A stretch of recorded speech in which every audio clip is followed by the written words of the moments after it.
Good evening সকলোকে আশা ৰাখিছোঁ ভালেই আছে আৰু ভালেই থাকিব গাইজ। আমি মোবাইল পেৰাডাইজৰ ফালৰ পৰা আমি আমাৰ দোকানত আহিছে এজন মিছাৰে মোবাইল এটা ল'ব বুলি ভাবিছে। বহুত দিনৰ পৰা আশা ৰাখিছে মোবাইল এটা ল'ম বুলি। 5G 4G ইউজ কৰি আছিলে, এতিয়া 5G ভিভ' আমাৰ দোকানৰ পৰা 5G এটা, সেইটো ভিভ' মোবাইল হয়।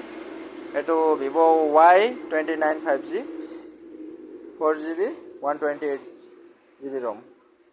চ' আমাৰ দোকানৰ পৰা তেওঁ লৈছে, বহুত দোকানত গৈছিলে, গৈ পেলাই তেওঁ আমাৰ দোকানত আহিছে। আমাৰ দোকানত আহি পেলাই ছেটিছফাই হৈছে তেওঁ নিজে কৈছে। তো কেনেকুৱা লাগিছে আমাৰ দোকানৰ পৰা মোবাইল লৈ পেলাই? বহুত ভাল লাগিছে মোক। ৰেটটো কি বেছি লৈছে নেকি? নাই ঠিকেই আছে, জেনুইন ৰেট না। আৰু আমাৰ দোকানত যিহেতু আহিছে, আমি নতুন অপেনিং কৰিছোঁ গাইজ। চ' আপোনালোকে এনি বস্তু ইলেক্ট্ৰনিক্সৰ ল'ব হ'লে আপোনালোকে আমাৰ ইয়াত ভিজিট কৰিব পাৰে। আমাৰ নিয়াৰ শিৱ মন্দিৰ আৰু আমাৰ জিম, এইটো মিছা জিমৰ অপজিট আছে। চ' আপোনালোকে সকলো ধৰণৰ ফেচিলিটি পাই যাব, EMI ফেচিলিটি পাই যাব। EMIত আপোনালোকে এনি মোবাইল লাগিলে পাই যাব আৰু ইলেক্ট্ৰনিক্সৰ বস্তু পাই যাব।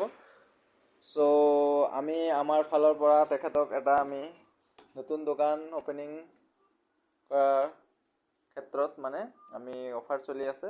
চ' তেওঁক আমাৰ ফালৰ পৰা এটা ৰিয়েলমি অৰিজিনেল T200 লাইট এটা ইয়াৰবাডছ তেখেতক গিফ্ট কৰি আছোঁ। এইটো লওক, পাই পেলাই আপুনি কেনেকা? মই বহুত সুখী। ঠিক আছে, ধন্যবাদ। আপুনি আহিব নেক্সট কিবা ল'ব হ'লে। চ' কাউণ্টাৰৰ পৰা বিলটো বনাই লওক দেই।